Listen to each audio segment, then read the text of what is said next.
Cryosthesia is the new seasonal exotic that dropped with Season of the Splicer. This video is going to cover its performance, a catalyst including a bug, and a build that synergizes well with sidearms overall. First of all, as usual, leave a like on this video to make sure the YouTube algorithm does its thing, and if you are new to the channel or have seen my content before and thought about it, subscribe. You'll be helping me out a ton. Before I start, however, I will be streaming Vault of Glass with my buds Saturday night around 11 PM UK time. A certain build I'll be posting next week will be on show for you hunter lovers. Next up is the bug. To get the catalyst, getting kills with the sidearm doesn't work. You have to use an energy weapon. This may be fixed, but at the time of posting it, it hasn't yet. Load up Shirochi in the Last Wish raid with a Null Composure fusion rifle with the PVE roll, and you should finish the catalyst in 30 minutes. The roll is Feeding Frenzy and Reservoir Burst, of course. The set I'm using is for PvP, the one on screen, which I'll explain later in the video.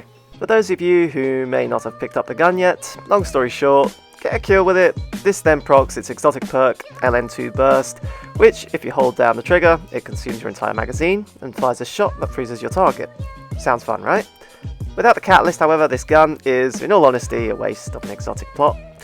With it, however, it opens up some potential gameplay avenues. Shattering a target fills the gun's magazine from reserves. Now, like any content creator trying to display how things work, I went into testing mode like any system engineer like myself would in their right mind do. The catalyst refills your magazine via any type of kill, even if you freeze a target with a grenade. This procs on all type of kills, including melee and special weapon kills. As you can see here, I'm shooting frozen for all and my magazine keeps refilling after defeating them whilst frozen. This also procs if you get an assist from freezing a target in Crucible. Here, as you can see, I freeze an opponent and a teammate shatters the target, but my magazine still refills. I will cover PvP shortly in more detail. For now, let's take a look at the hunter build I put together that I feel synergizes well. This is open for debate, however. Stasis subclass, of course. I'm using Cold Snap Grenades to freeze targets. Then for aspects, I'm using Winter Shroud to slow opponents and Grim Harvest to get Stasis shards. Then the aspects. The new fragment, Whisper of Conduction, that gives you 10 intellect and resilience and causes nearby shards to track to you, giving you melee energy. Whisper of Refraction, defeating a slowed target gives you dodge energy, allowing for more aggressive play. And Whisper of Hedrons, freezing a target gives your weapons a damage buff. So let's go over that.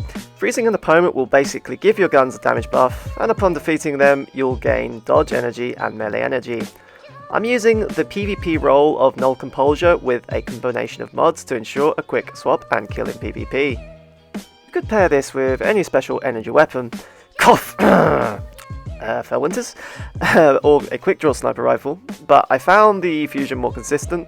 Plus this one in particular is a rapid fire one, and it is not bad at all in PvP. Let's take a look at the rest of the build. The mech tricksleeves. These essentially grant your sidearm quick draw and make your sidearm reload much faster.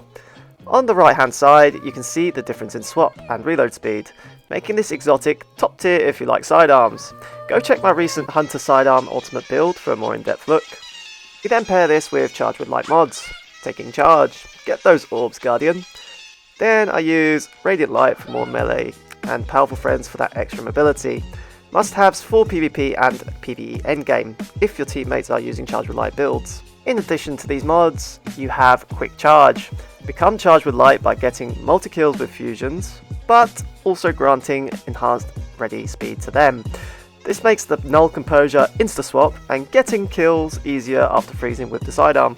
To top things off, we also use Surprise Attack, a Void mod, which, when charged with light, readying or reloading a sidearm grants you charged magazine, making your sidearms deal much more damage. This paired with Hedron slaps. From a stat distribution point of view, we are going for nearly triple 100 stats. We have max recovery and 90 mobility and intellect respectively. Now, is the Cryosthesia worth an exotic slot? The answer is no. It's a good weapon, but it is inconsistent. Will I take this into trials? No. Despite the nerf, 120 hand cannons are still a thing, and this build is a close quarters one. People at the moment just tend to sit at the back of the map, making it a bit difficult to challenge. Would I swap this for my Last Word Frozen Orbit build, or my Lemon Arc build? No, but that's just PvP. For regular PvE, such as strikes, lost sectors, yeah, it's good, even override, but as most of you know me by now, I judge guns based on how they could perform in endgame content. Now, we know that unstoppable sidearms are a thing this season. Unfortunately, grenade launchers are also unstoppable weapons, and let's just say I would rather use Anarchy as my exotic than this sidearm. Also, proccing unstoppable sidearm and shooting a freezing shot does not stop unstoppables, only regular shots do. Will I be bringing this into a GM this season? Absolutely not, ladies and gentlemen. I'll give this gun a solid 6 out of 10. Fun, but not groundbreaking as many of us thought it would be when the trailer was announced for the season. Unfortunately, this gun will be going straight back into the vault. That's it for this one though. There is a ton of builds I've been testing and working on, including an infinite hunter grenade build you will see on stream for the Vault of Glass run, a Deathbringer Warmind cell build, another pass at Backrest with Breach and Clear, plus guides for Vault of Glass. Subscribe and turn on those notifications and make sure to leave a like. Super excited to get more content out there this season. Hopefully I'll see you in the coming weeks. For now, catch you later, Guardians.